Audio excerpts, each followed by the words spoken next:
over 5,000 ships, 11,000 aircraft, 156,000 men. These numbers are so big they almost mean nothing. They are just statistics. But on June 6, 1944, they were real. They were the largest amphibious invasion in human history. An operation so complex, it almost seems impossible. So how do you understand it? How do you grasp the sheer scale of D-Day? Maybe you don't look at the big numbers. Maybe you look at the small moments, you look at the photos. A single ship so full of trucks, it looks like a toy box. A young man's face minutes before he steps into history. The endless sky filled with parachutes. These images tell a story that numbers can't. They show the human cost, the mechanical might, and the terrifying uncertainty of it all. They raise questions. What was it like to be on one of those boats? What did it take to plan something this massive, and what happened after the photos were taken? We can follow these pictures back in time. From the quiet fields of Normandy today, back to the chaos of the beaches, back to the planning rooms in England, back to the very idea itself. Each photo is a clue, a piece of a puzzle that, when put together, shows the turning point of the war in Europe. Number 22, what does victory really look like? You've seen the photos, the ones of the Normandy American Cemetery, the endless, perfect rows of white crosses and stars of David. There are 9,388 of them at Colville-sur-Mer, overlooking Omaha Beach. Each one marks a story that ended too soon. This is the first, most sobering image of scale. The scale of loss. The cemetery itself covers 172 acres. It's a quiet, beautiful place now, but the sheer number of headstones is a visual gut punch. It's the final bill for the invasion. And this is just one cemetery. The Bayou War Cemetery, a British cemetery, holds over 4,000 Commonwealth soldiers. The German War Cemetery at Le Camp holds over 21,000. When you add them all up, the numbers are staggering. The Battle of Normandy, the campaign that started on D-Day, lasted for about 2.5 months. During that time, the Allied forces suffered over 226,000 casualties. That includes killed, wounded, and missing. The German forces lost even more, with estimates ranging from 240,000 to over 400,000. But the numbers don't stop there. What about the civilians? The historian Antony Beevor, in his book D-Day, the Battle for Normandy, makes a point of focusing on the French population.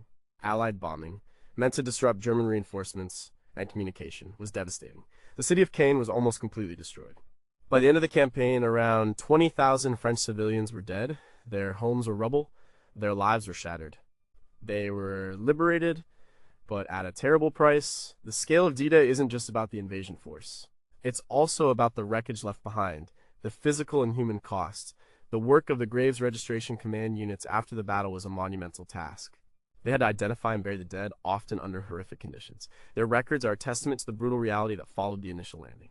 So, when we see a photo of a pristine military cemetery today, it's easy to forget the chaos it came from. It's an organized, sanitized version of the war's final outcome. It represents victory, but it also represents a profound and widespread tragedy. The scale is in the individual lives. Each cross is a person, a son, a husband, a father. Multiply that feeling by tens of thousands, and you start to get a sense of what D-Day really cost. What do we still not know? How many of the missing in action from all sides are still undiscovered in the fields and forests of Normandy? What was the true long-term psychological impact on the French children who witnessed the destruction of their towns? Given the chaos of the battlefield, how accurate are the official casualty counts? And could the real number be, thousands higher? Number 21, what happens after you get off the beach? There's a common misconception about D-Day that the battle was won or lost on the sand, but the beaches were just the beginning. The next chapter of the invasion was a brutal, grinding fight through the Normandy countryside. The landscape itself became the enemy. Photographers captured images of American soldiers looking tense and exhausted, peering over thick ancient hedgerows. This was the bocage. For centuries, Norman farmers had built up these dense mounds of earth and thick vegetation to mark their fields. They were perfect for defense. Each field became a natural fortress. A machine gun nest could be hidden in one corner, a mortar in another. Tanks couldn't easily push through them. They'd often get stuck or expose their vulnerable underbellies. This was a type of warfare the Allies hadn't fully prepared for. The fighting was close, vicious, and slow. The progress was measured in yards, not miles. The historian Max Hastings describes this period in his book Overlord D-Day and the Battle for Normandy as a slogging match of attrition. The scale here isn't one of grand, sweeping movements. It's the scale of claustrophobia, a million tiny, deadly skirmishes. One of the most famous photos from this period shows a Sherman tank fitted with strange-looking metal prongs on its front. This was the Rhino modification developed by Sergeant Curtis G. Coolin. He realized that by welding scrap metal from German beach obstacles to the front of a tank, it could cut through the hedgerow roots and burst through rather than climbing over. It was a simple, genius invention born out of desperation. General Omar Bradley, commander of the U.S. First Army, saw its potential and ordered it to be mass-produced on the spot. This small detail shows the scale of the problem. The Allied command had to innovate in the middle of a battle using battlefield scrap to overcome an ancient obstacle. The fighting in the bocage was incredibly costly. A single company could lose half its men taking one field. The psychological toll was immense. Soldiers lived in constant fear of snipers, ambushes, and mortars that seemed to come from nowhere. The fighting chewed up men and machines at an alarming rate. It was a stark reminder that taking the beaches was one thing. Conquering a country, one field at a time, was something else entirely. The photos from the bocage don't show massive armies. They show small groups of men hugging the earth, surrounded by green. But the tension in their faces tells the story of the sheer bloody effort it took to move forward. What do we still not know? How many small, unrecorded acts of battlefield innovation, like the Rhino tank, were crucial to Allied success, but never officially documented? What was the exact psychological breaking point for soldiers fighting in the hedgerows, and how did it differ from other types of combat? How did the German defenders, often a mix of veterans and young conscripts, manage to maintain such a tenacious defense for so long in that terrain? Number 20, what does a beach look like after the world's biggest party crashes? The photos taken on June 7th, the day after the main invasion, are surreal. The fighting has moved inland, but the beaches are a chaotic landscape of wreckage. You know, they look like a giant's junkyard. There are sunken landing craft. There are ramps pointing uselessly at the sky. Burned out tanks sit half submerged in the surf. Jeeps and trucks are tangled in webs of barbed wire. And everywhere there is debris, empty ammunition boxes, discarded helmets, fuel cans, and the personal belongings of thousands of men. This is the material scale of the invasion. The sheer volume of stuff that was brought ashore and, in many cases, immediately destroyed or abandoned. One photo might show a line of medics attending to wounded men next to the shattered hulk of a landing craft. Another might show engineers methodically clearing mines while, in the background, a mountain of supply crates is being unloaded. The work didn't stop once the beaches were secured. In fact, it intensified. According to the U.S. Army's official history, in the first week alone, over 326,000 troops, 54,000 vehicles, and 104,000 tons of supplies were landed. The beaches became the main artery for the entire Allied war effort in France. The scale of this logistical operation is almost impossible to comprehend. It was a continuous 24/7 effort. The famous war photographer Robert Capa, who landed with the first wave on Omaha Beach, took pictures that captured the chaos of the landing itself. But the photos from the days that followed show a different kind of scale, the scale of the cleanup and the buildup. The beach obstacles, the huge metal structures designed by German Field Marshal Erwin Rommel to rip the bottom out of landing craft, now lay in piles, cleared by combat engineers. These men, often working under fire, had one of the most dangerous jobs. They had to clear paths through minefields and destroy obstacles both on the beach and in the water. The number of obstacles was immense on Omaha Beach alone. There were thousands of them. The aftermath on the beaches is a stark visual record of the price of admission. Every piece of wrecked equipment was a story of a plan gone wrong, a moment of terror, or a lucky escape. It shows that D-Day wasn't a clean surgical operation. It was messy, brutal, and incredibly wasteful. But that waste was a calculated part of the plan.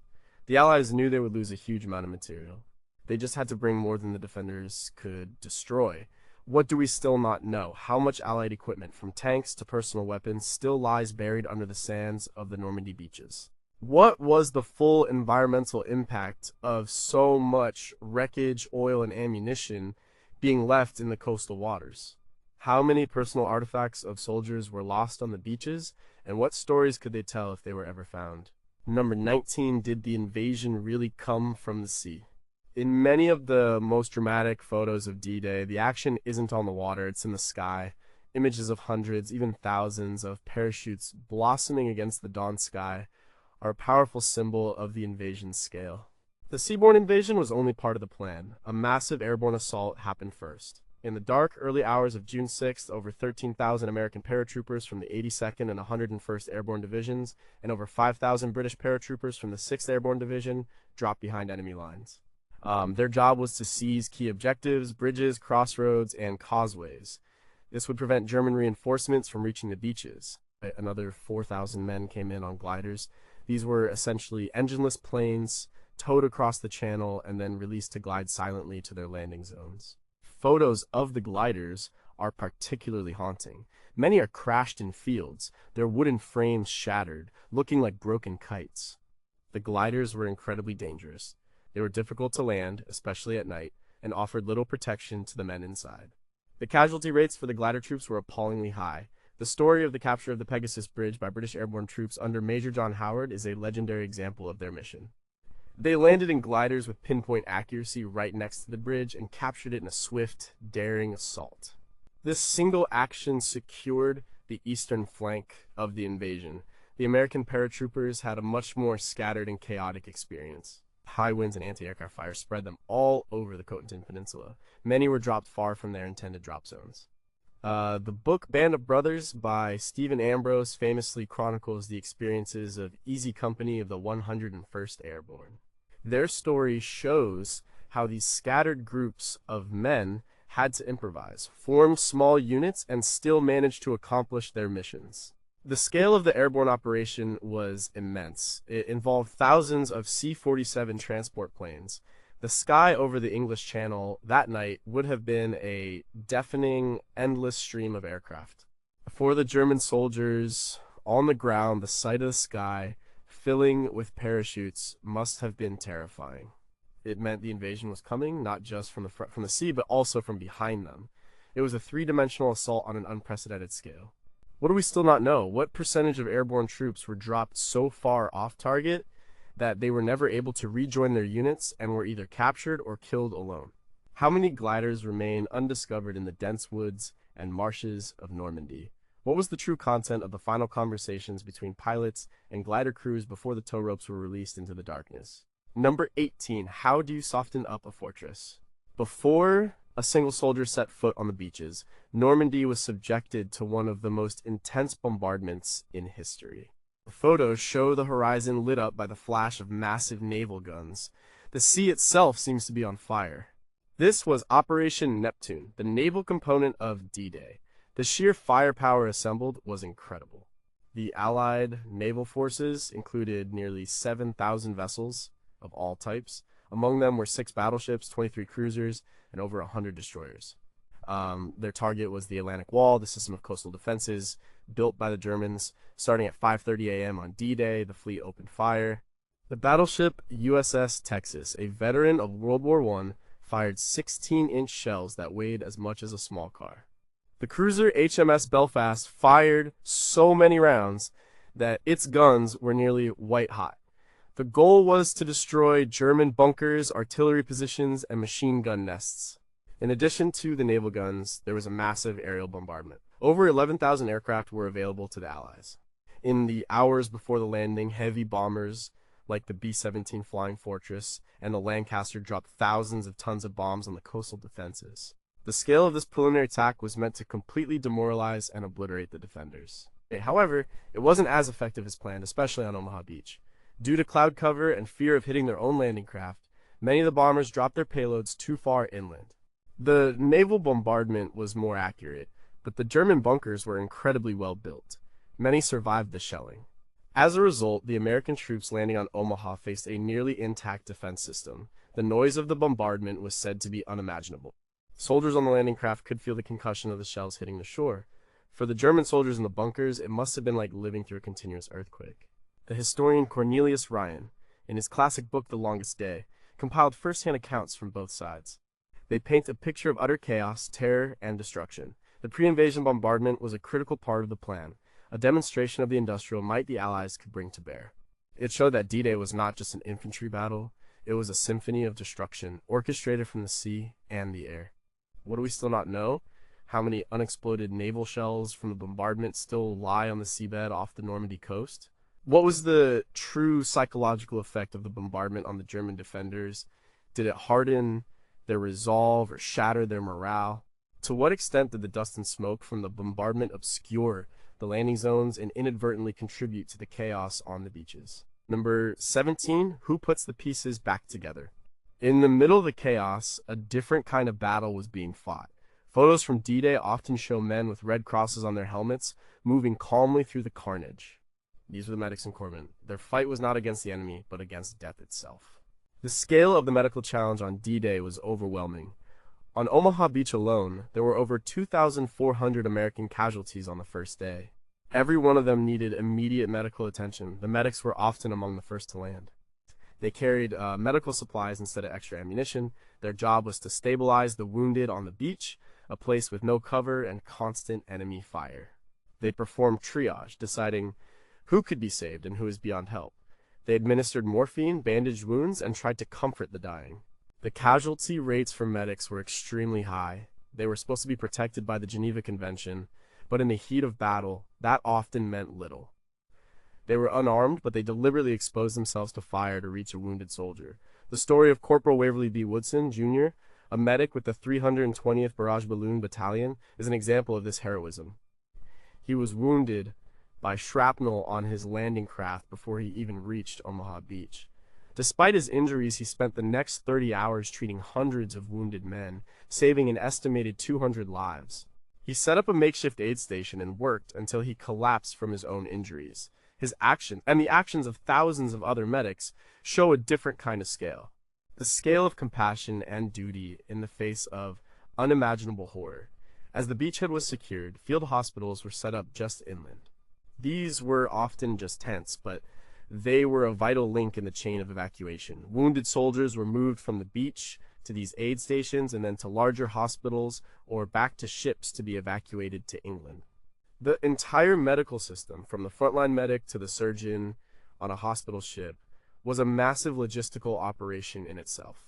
It was crucial to the invasion's success as the supply of bullets and beans. The photos of medics at work are some of the most powerful from D-Day. They show humanity at its best, in the middle of humanity at its worst. What do we still not know? How many soldiers bled out on the beaches simply because a medic couldn't reach them in time? What were the most common battlefield medical innovations that were developed out of necessity during the first few hours of the invasion? What is the full story of the German medics who were performing the same life-saving duties for their own wounded just a few hundred yards away? Number 16. Who clears the path? Some of the most critical figures on D-Day carried no rifles. They carried explosives, wrenches, and Bangalore torpedoes. They were the combat engineers and the naval combat demolition units. Their job was to clear the way for everyone else. Photos show them working in the surf, often up to their necks in cold water, while bullets and shells splash around them. They were tasked with destroying the thousands of obstacles the Germans had placed on the beaches and in the shallow water. These obstacles, a creation of Field Marshal Rommel's anti-invasion strategy, were a deadly mix of steel hedgehogs, mined wooden ramps, and angled steel beams known as Element C. They were designed to impale and destroy landing craft at high tide. The Allied plan was to land at low tide, exposing these obstacles. That's when the demolition teams would go to work. They had a terrifyingly short window of time. They had to blow up the obstacles before the tide came in, and the main waves of infantry and tanks arrived. The scale of this task was enormous. Like on Omaha Beach, there were 16 large gaps to be cleared. Like each team of engineers was assigned a specific section. They were weighed down with 80 pounds of explosives and gear. They had to work methodically while under direct fire from machine guns and artillery. The casualty rates were catastrophic. On Omaha, one of the first engineer teams to land suffered 40% casualties in the first few minutes. Despite the losses, they kept working. They attached their charges, ran the wires, and blew the obstacles, creating paths for the landing craft. Without their work, the invasion would have stalled at the water's edge. The landing craft would have been torn apart, and the infantry would have been trapped. It wasn't just on the beaches. Engineers also had the job of clearing minefields, blowing up concrete walls, and building temporary roads to get vehicles off the beach. The famous images of Sherman tanks firing their cannons at the seawall on Omaha Beach often leave out the fact that it was an engineer who had to run up to that wall with a pack of explosives to blow the hole for the tank to get through in the first place. The work of the engineers was dirty, dangerous, and often unglamorous, but it was absolutely essential. They were the unsung heroes who opened the door to Fortress Europe. What do we still not know? How many unexploded mines laid by both sides still remain in the dunes and fields of Normandy? What was the precise chemical composition of the secret German waterproof fuses that so troubled the Allied demolition teams? How many D-Day casualties were caused not by enemy fire, but by the premature detonation of their own explosives during the chaotic beach clearing? Number 15. What does an invasion weigh? Look closely at any photo of a soldier about to board a landing craft for D-Day. Look at what he's carrying. The scale of the invasion can be measured by the weight on a single man's back. An infantryman in 1944 carried an incredible amount of gear. His M1 rifle weighed about 10 pounds. He had a belt with ammunition clips, a bayonet, a canteen, and a first aid pouch. He wore a steel helmet. He carried a gas mask, a shovel, a pack with rations, a rain poncho, and extra socks. He might also be carrying extra ammunition for the squad's machine gun, a mortar round, or a radio. All told, the average soldier was carrying between 60 and 90 pounds of equipment. Now, multiply that by 156,000 men. The total weight of just their personal gear is staggering, and that was just the beginning. The landing craft were packed with jeeps, trucks, and tanks. The Sherman tank, the workhorse of the Allied armies, weighed over 30 tons. The larger Churchill tanks used by the British were even heavier. The logistics of getting this mountain of metal across the English Channel and onto a hostile beach were mind-boggling. The book, The Guns at Last Light by Rick Atkinson, details the immense logistical train that supported the invasion. For every soldier who fought on the front lines, there were many more behind them, working to supply them with everything they needed. Food, water, gasoline, ammunition, medical supplies, spare parts. The flow of material had to be continuous. A single U.S. infantry division of about 15,000 men required over 600 tons of supplies per day to keep fighting. The photos of the beaches and the marshalling areas in England show this material scale. Fields packed with so many tanks and trucks they look like a parking lot. Harbors so full of ships you could almost walk from one to the next. The weight of the equipment had a direct human cost.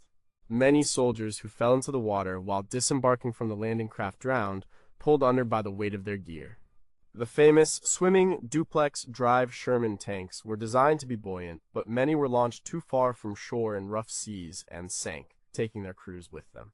The invasion was a gamble, not just on the courage of its men, but on the ability of its industries to produce and deliver this overwhelming weight of material. What do we still not know? What was the total tonnage of equipment that was lost at sea during the Channel crossing due to accidents, weather, or enemy action? How did the design of a soldier's personal gear contribute to casualties, and what lessons were learned that changed military equipment forever? What percentage of the supplies landed in the first 24 hours was ammunition versus food, fuel, and other necessities? Number 14, what does a hero look like?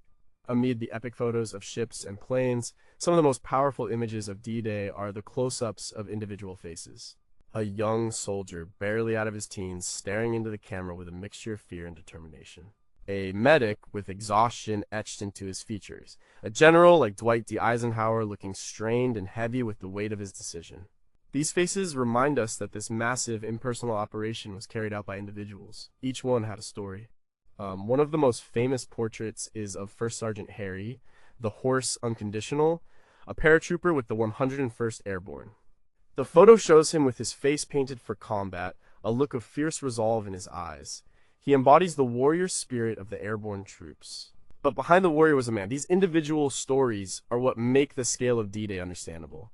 The story of Brigadier General Theodore Roosevelt Jr., the 56-year-old son of the former president. He was the only general to land in the first wave. He landed on Utah Beach, but about a mile off course. Realizing the error, he famously declared, "We'll start the war from right here."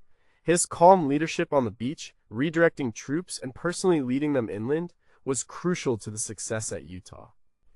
He was later awarded the Medal of Honor for his actions, or the story of Private Joe Gandara. He was a rifleman who single-handedly attacked 3 German machine gun nests, clearing the way for his company. He was killed in action, but his bravery was not fully recognized until 2014, when he was posthumously awarded the Medal of Honor.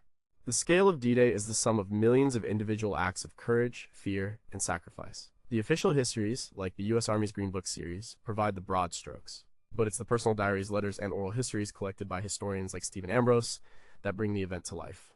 They tell us what the soldiers were thinking and feeling. They talk about being seasick on the landing craft, about the friends they lost, about the surreal moments of calm in the middle of the fighting.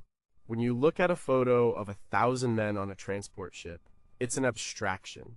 But when you look at a photo of one man's face, you see the reality of it. You see the human scale of the war. What do we still not know? How many acts of incredible bravery went completely unseen and unrecorded in the chaos of the landings? What were the last thoughts of the thousands of young men in the moments before they died, and what messages never made it home? How many soldiers on both sides chose small acts of mercy or humanity toward their enemy that have been lost to history? Number 13. What does the moment before the storm feel like? Some of the most poignant photos of D-Day were taken before the invasion even began. They were taken in the hours and days leading up to June 6th in the marshalling areas of southern England. They show a different kind of scale, the scale of anticipation. There are images of thousands of soldiers crammed onto transport ships, waiting. They are cleaning their rifles, writing letters home, playing cards, or just staring out at the sea. The mood is a strange mix of boredom and tension. They knew they were part of something huge, but they didn't know the details. They didn't know where they were going or what they would face. One iconic photo shows General Eisenhower talking to paratroopers of the 101st Airborne on the evening of June 5th. He looks like a concerned father, and the young men look back at him with a mix of respect and apprehension. This moment was captured by photographer I.M. Patch. Eisenhower had just made the final, agonizing decision to go ahead with the invasion, despite poor weather forecasts.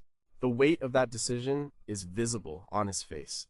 He later wrote a note, to be released in case the invasion failed, taking full responsibility. Our landings have failed. The troops, the air and the Navy did all that bravery and devotion to duty could do. If any blame or fault attaches to the attempt, it is mine alone. That note reveals the immense pressure on the high command. The period of waiting was agonizing for everyone. The troops had been training for months, even years. They were at their peak physical condition, but the psychological strain was immense. They were sealed in their camps and on their ships for days before the launch to maintain secrecy. They were briefed with maps and models of the beaches they were to attack. For the first time, they learned their objectives. The book, The Day the Century Ended, by Francis Limburner, contains letters from soldiers written during this time. They are full of love for their families, hopes for the future, and a grim acceptance of what was to come. The scale of D-Day wasn't just in the number of men, but in the collective emotional energy of this vast army poised on the brink. Every soldier was an individual universe of hopes and fears, all focused on a single, unknown point in the near future. The photos from this time capture that fragile human moment before everything changed. What do we still not know?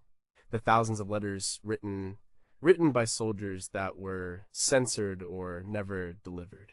How widespread was serious psychological distress, like combat stress reaction, among the troops before the battle even began?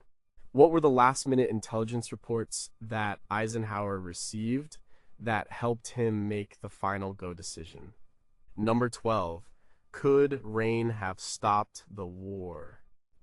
One of the most critical factors in the D-Day invasion had nothing to do with soldiers or weapons. It was the weather.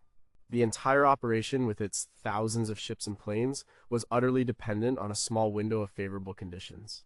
The planners needed a full moon for the airborne drops, they needed a low tide to expose the beach obstacles, and they needed a few days of relatively calm seas and clear skies. The scale of this meteorological challenge was huge. The man at the center of it was Group Captain James Stagg, a meteorologist for the Royal Air Force. He and his team had the monumental task of forecasting the weather in the English Channel, one of the most unpredictable weather systems in the world.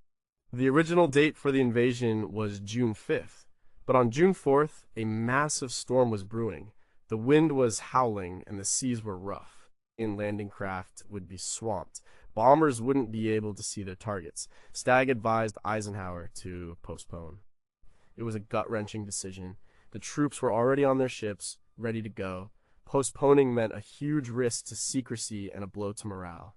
but launching in that weather would have been a disaster. There are photos of the rough seas on June 4th showing why the decision was made. The waves are high, crashing over the decks of the ships. It's a visual reminder of the power of nature. Stagg and his team then saw a small, fragile gap in the weather. They predicted a brief period of improvement on June 6th. It was a huge gamble. Their forecast went against what some other meteorologists were predicting. Eisenhower had to make the final call. At a famous meeting at 4:15 a.m. on June 5th, surrounded by his top commanders, he listened to Stagg's forecast. After a moment of silence, he said simply, "Okay, let's go." The German forecasters, meanwhile, predicted that the bad weather would continue. They believed an invasion was impossible for several days. This had a critical impact. Field Marshal Rommel, the commander of the German defenses in Normandy, left the front to travel to Germany for his wife's birthday. Many other senior commanders were away from their posts. The weather forecast, a seemingly small detail in the grand scheme of the war, turned out to be a decisive factor. The D-Day story is a powerful lesson in how even the most meticulously planned human endeavor is ultimately at the mercy of the natural world. What do we still not know? How much disagreement was there really among the Allied meteorological teams, and how close did they come to giving Eisenhower the wrong advice? To what extent did early, primitive computer models play a role in Stagg's forecast?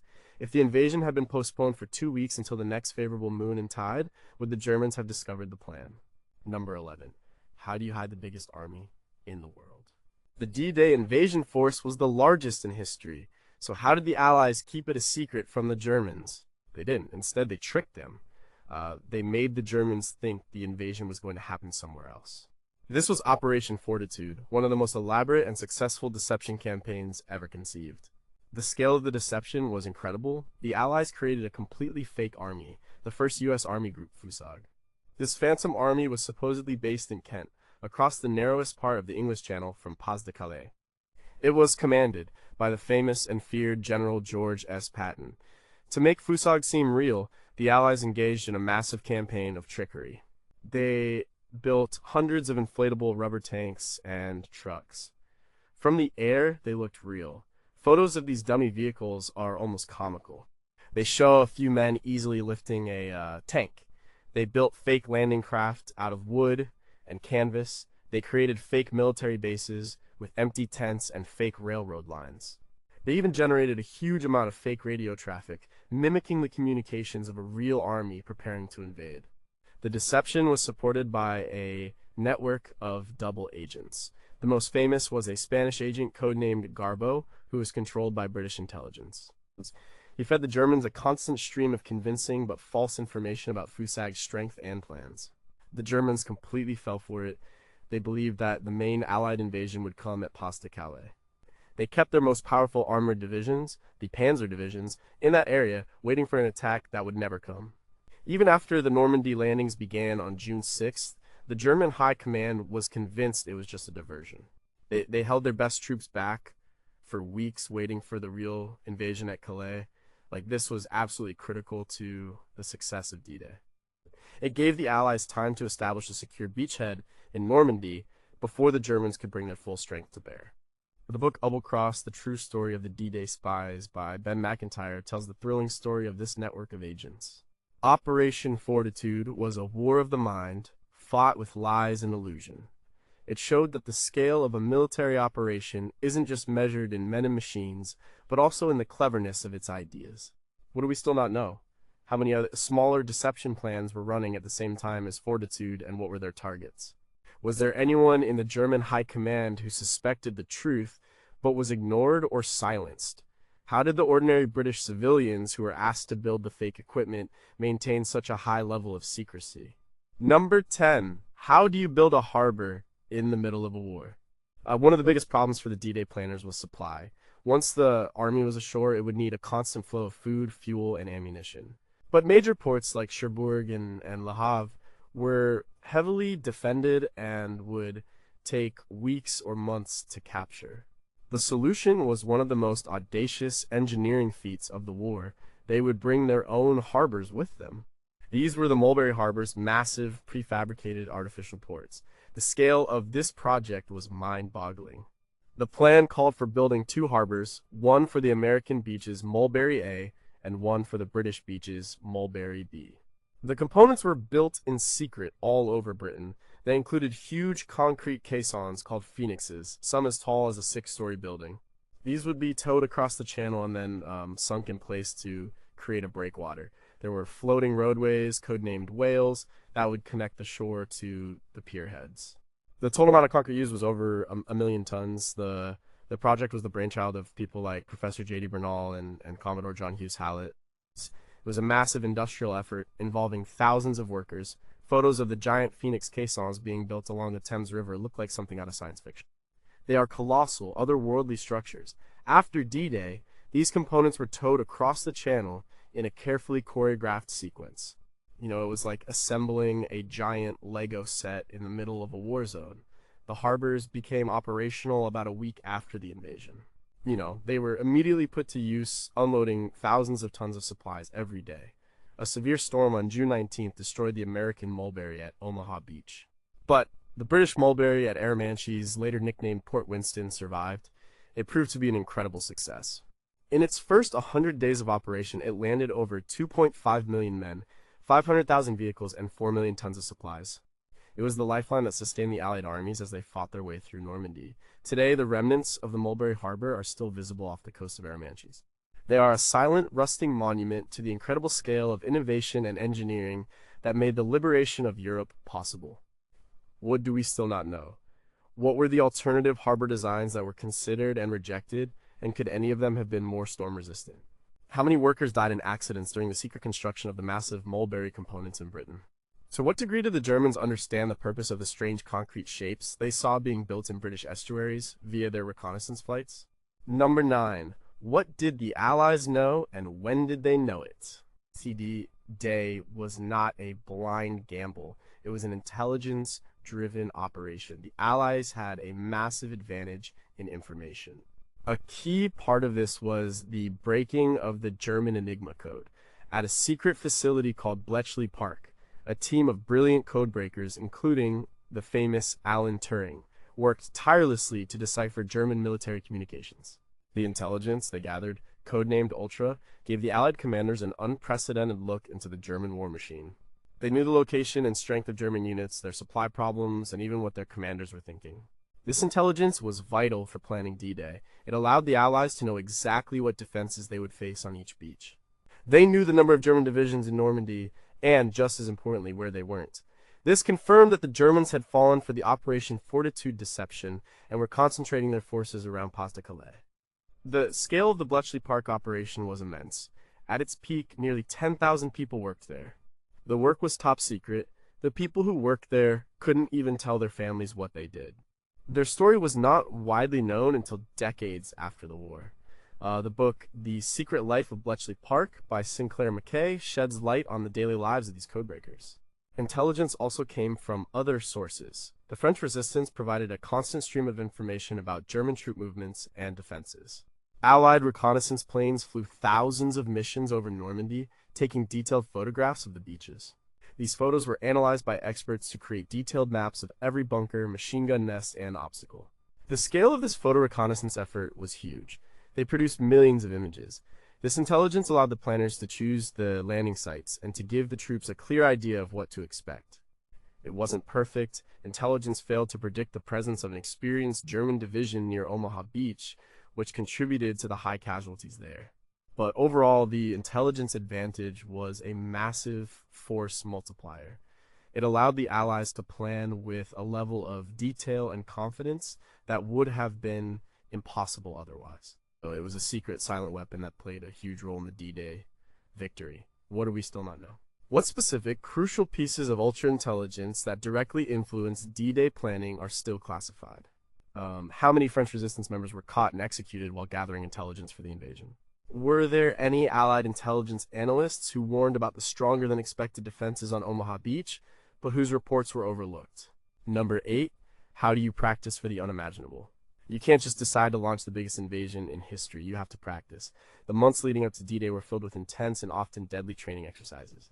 The scale of this preparation was almost as large as the invasion itself. Southern England was turned into a massive training ground. Whole villages were evacuated so that troops could practice street fighting with live ammunition. One such village was Tyneham in Dorset, whose residents were told to leave in 1943. They were promised they could return after the war. They never were. The village is still used for military training today. The most important rehearsals were the amphibious landing exercises. On beaches in Devon and Cornwall that resembled the Normandy coast, troops practiced storming ashore from landing craft over and over again. These were not safe exercises. One of the most tragic events was Exercise Tiger, which took place at Slapton Sands in April 1944. It was a full-scale dress rehearsal for the Utah Beach landing. During the exercise, a convoy of American landing ships was attacked by German E-boats in Lime Bay. The surprise attack, combined with confusion and friendly fire incidents, resulted in the deaths of an estimated 749 American servicemen. The incident was kept secret to maintain morale before the invasion. The scale of this single training loss was greater than the actual casualties on Utah Beach on D-Day. The story of Exercise Tiger is a stark reminder of the dangers involved even in the preparation for war. It's detailed in books like The Forgotten Dead by Ken Small. The training was incredibly realistic. Engineers practiced blowing up obstacles under live fire. Medics practiced treating simulated wounds. Paratroopers did jump after jump to perfect their technique. This relentless practice was designed to make the complex actions of D-Day second nature. It was meant to build teamwork and harden the soldiers for the shock of combat. The cost was high, both in lives and in the disruption to civilian life in Britain. But it was deemed necessary. The planners knew that any mistake made in training was better than making it for the first time on the real beaches of Normandy. What do we still not know? What is the true, full number of Allied soldiers who died in training accidents in the UK before D-Day? Were there other, smaller-scale friendly fire incidents during training that have never been declassified? How did the psychological stress of these hyper-realistic, dangerous exercises affect the soldiers' performance on D-Day itself? Number 7. What kind of machines does it take to break down a wall? D-Day was a battle of men, but it was also a battle of machines. The industrial scale of the Allied war effort was on full display. The sheer variety and number of vehicles involved is hard to fathom. The star of the show was the Landing Craft Vehicle Personnel, or CVP, also known as the Higgins boat. It was a simple flat-bottom boat with a ramp at the front. It could carry about 36 men or a jeep.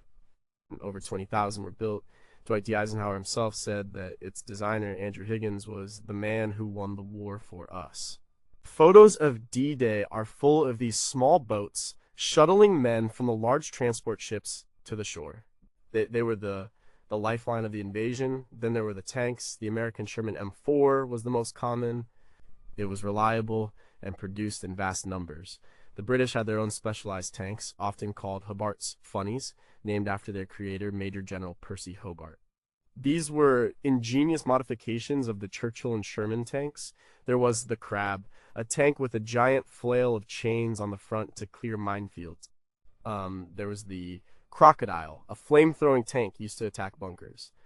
And there was the Avray Armored Vehicle Royal Engineers, which could lay a small bridge or fire a huge explosive charge to destroy fortifications. These specialized tanks were crucial to the success on the British and Canadian beaches. The Americans had largely rejected them, a decision that many believe contributed to the higher casualties on Omaha. The scale of air power was also unprecedented. The P-51 Mustang and the Spitfire ruled the skies, protecting the fleet and the ground troops from air attack.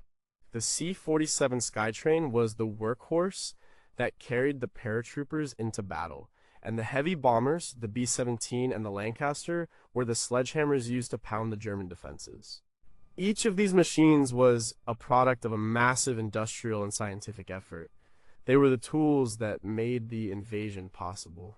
When you see a photo of a beach cluttered with tanks and landing craft, you are seeing the physical manifestation of the Allied economic and technological superiority.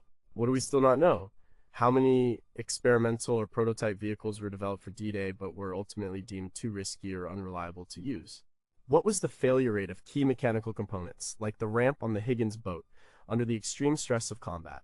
To what extent did the German defenders' own technological innovations, like the remote-controlled Goliath tracked mine, inflict casualties during the initial landings?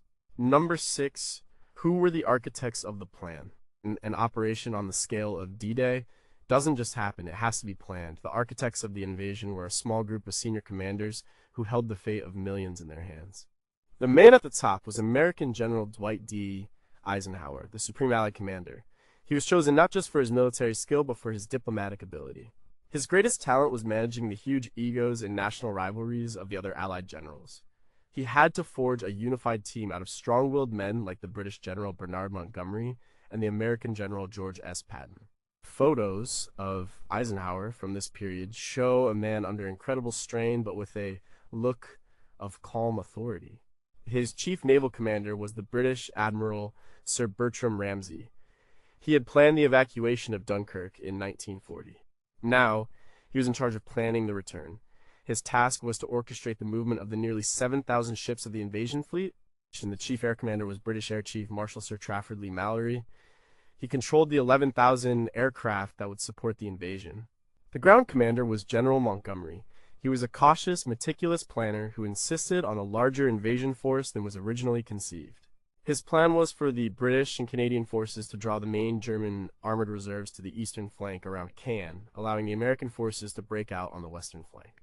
The planning took place at several headquarters, including Southwick House in Hampshire, which became the main command center for the invasion. The process was incredibly complex. The planners had to coordinate the Army, Navy, and Air Force. They had to deal with logistics, intelligence, deception, and 1,000 other details. They used huge maps and models to wargame every possible scenario. The book Six Armies in Normandy by John Keegan provides a brilliant analysis of the different national armies and their commanders. The decisions made by these men in the quiet planning rooms of England would have life and death consequences for the soldiers on the beaches. The scale of their responsibility was immense. They were truly playing for the highest stakes in history. What do we still not know? What were the most heated, unrecorded arguments between the top Allied commanders during the planning stages, and how were they resolved? Were there any plausible alternative invasion plans that were seriously considered and then completely scrapped? To what extent did Eisenhower's personal relationships with Churchill and Roosevelt influence his military decisions? Number 5. Why did the Allies wait so long? D-Day happened in 1944, but the leaders of the Soviet Union had been demanding that the Western Allies open a second front in Europe since 1942. So why did it take so long? The answer lies in the grand strategy of the war. In the early years, the Allies simply didn't have the resources to launch a successful cross-channel invasion. They lacked the landing craft, the air superiority, and the trained troops.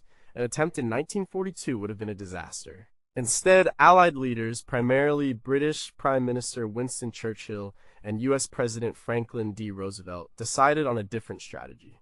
They would first attack the soft underbelly of Axis-controlled Europe. This led to the invasions of North Africa in 1942 and Sicily and Italy in 1943.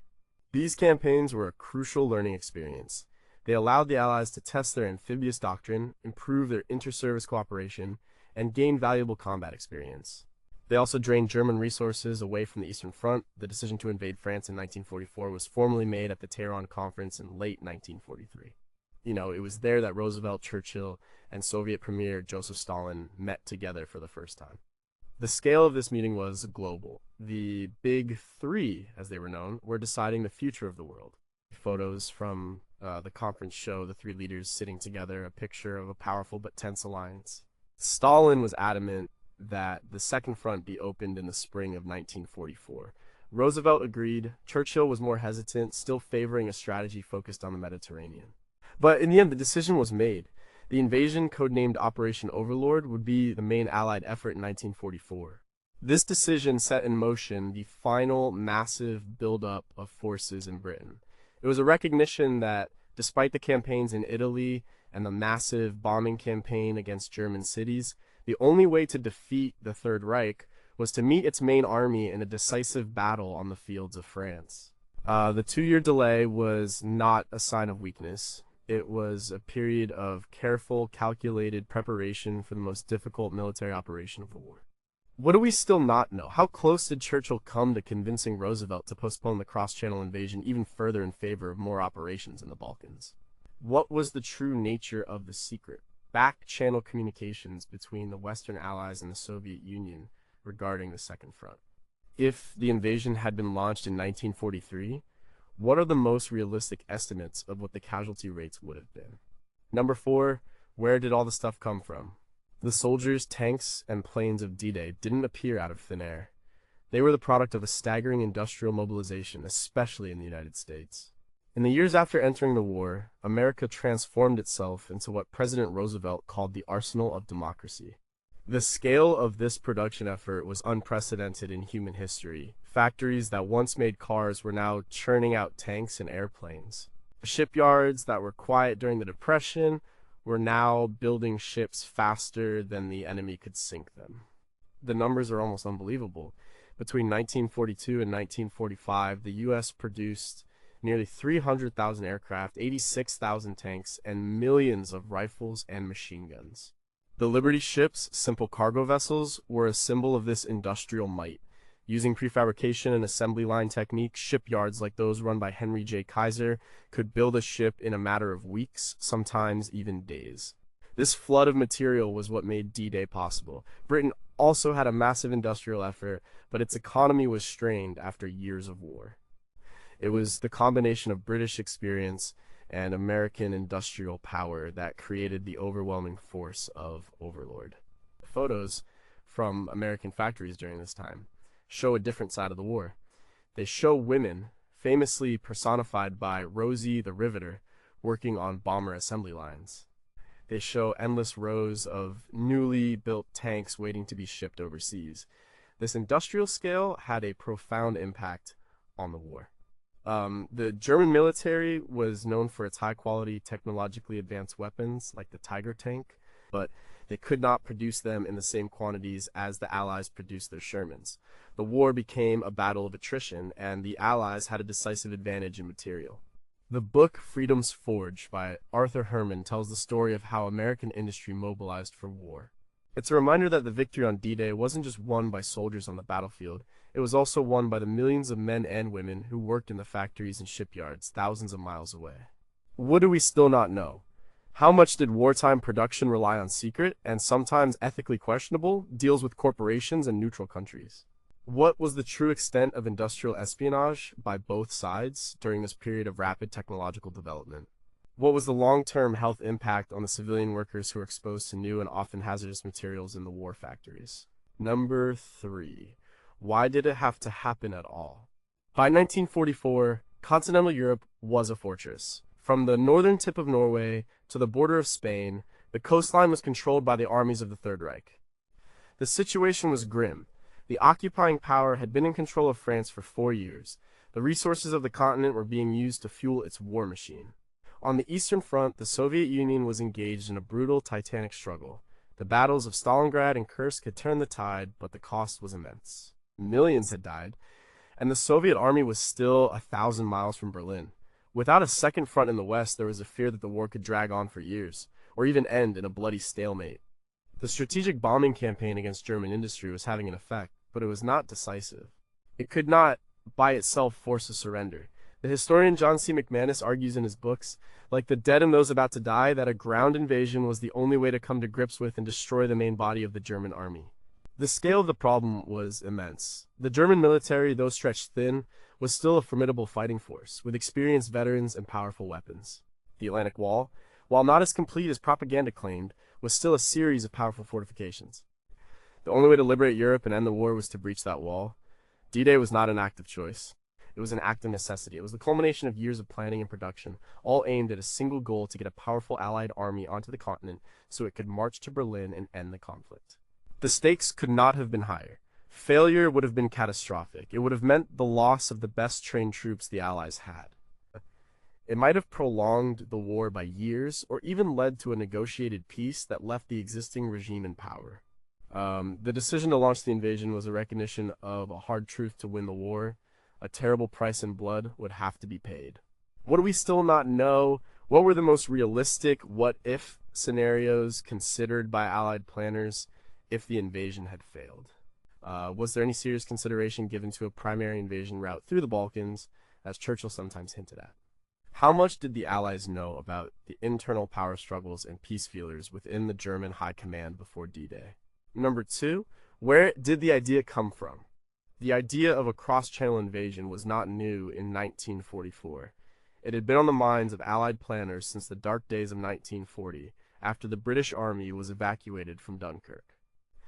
The moment they left the continent, they started planning how to get back. The early plans were small scale, almost fantasy, but as American industrial power entered the war, the idea became more realistic. The man who was an early and forceful advocate for a cross-channel attack was U.S. Army Chief of Staff George C. Marshall. He believed that the fastest way to win the war was a direct assault on the heart of German power in Northwest Europe. His initial plans, developed in 1942, were for an invasion as early as 1943. This was known as Operation Sledgehammer. However, the British, led by Churchill, were much more cautious. They remembered the slaughter of World War I and were wary of a premature attack that could turn into a bloodbath. They argued successfully that the Allies were not yet ready. The scale of the disagreement between the American and British strategic planners was significant. The Americans saw the British as too timid. The British saw the Americans as too naive about the difficulties of such an operation. The man tasked with creating a concrete plan was a British officer, Lieutenant General Frederick Morgan. He was appointed Chief of Staff to the Supreme Allied Commander Cossack, even before a Supreme Commander had been chosen. His team was given the monumental task of creating the blueprint for the invasion. Working in London, they studied maps, weather patterns, and intelligence reports. They had to decide where to land, when to land, and how many troops would be needed. It was Morgan and his team who first identified Normandy as the best location. It had suitable beaches, was within range of fighter aircraft, based in England, and was less heavily defended than the obvious choice, the Pas de Calais. Their work formed the basis of the final Operation Overlord plan. The book The D-Day Deception by Mary Catherine Barbier explains how the early planning and the deception strategy were intertwined from the very beginning. The idea of D-Day wasn't born in a single moment of inspiration. It was the result of years of debate, research, and meticulous planning by thousands of people. It was an idea that had to wait for the right moment and the right amount of power to become a reality. What do we still not know? What were the most radical invasion ideas that were proposed in the early planning stages, like landings in Norway or Spain? How much of the initial Cossack plan was based on faulty or outdated intelligence? What was the full extent of the personal and professional rivalries between the British and American planners that shaped the final version of Operation Overlord? Number one, what was the lesson that had to be learned first? Before there could be a D-Day, there had to be a Dieppe. On August 19th, 1942, a force of about 6,000 Allied soldiers, mostly Canadians, launched a raid on the French port of Dieppe. The goal was to test German defenses, gather intelligence, and see if it was possible to capture and hold a port for a short time. The raid was a catastrophic failure. The attacking force ran into a buzzsaw of German fire. The tanks got stuck on the steep, shingled beach. The infantry were pinned down and slaughtered. The air support was not effective. Within a few hours, it was all over. Of the nearly 5,000 Canadians who took part, more than 3,300 were killed, wounded, or captured. It was a brutal, bloody lesson. Photos from Dieppe are a grim foreshadowing of D-Day. They show burning tanks on the beach and lines of captured Allied soldiers. The scale of the disaster was a shock to the Allies, but the lessons learned at Dieppe were absolutely vital to the success of D-Day 2 years later. Planners realized that a direct frontal assault on a heavily defended port was suicide. This led directly to the decision to land on open beaches in Normandy and to bring their own artificial harbors with them. They learned that they needed overwhelming naval and air bombardment to suppress the coastal defenses before the troops landed. They learned that they needed specialized tanks to deal with obstacles and bunkers. They learned that they needed better coordination between the Army, Navy, and Air Force. The historian Julian Thompson, in his book The Dieppe Raid, argues that while the raid was a tactical disaster, it was a strategic necessity. It provided the hard-won experience that could not be gained in a training exercise. The sacrifice of the soldiers at Dieppe, most of them young Canadians, was not in vain. It saved countless lives on the beaches of Normandy. D-Day was built on the lessons of that failure. It was the final successful answer to the terrible questions that were first asked on the bloody beach at Dieppe. What we still not know what was the true nature of the secret intelligence objectives of the Dieppe Raid, and were any of them actually achieved despite the military. To what extent was the raid deliberately sacrificed by high command to prove to the Soviets and Americans how difficult a cross-channel attack would be? How many individual stories of heroism and survival from the Canadian soldiers at Dieppe have been lost because of the overwhelming focus on the scale of the defeat?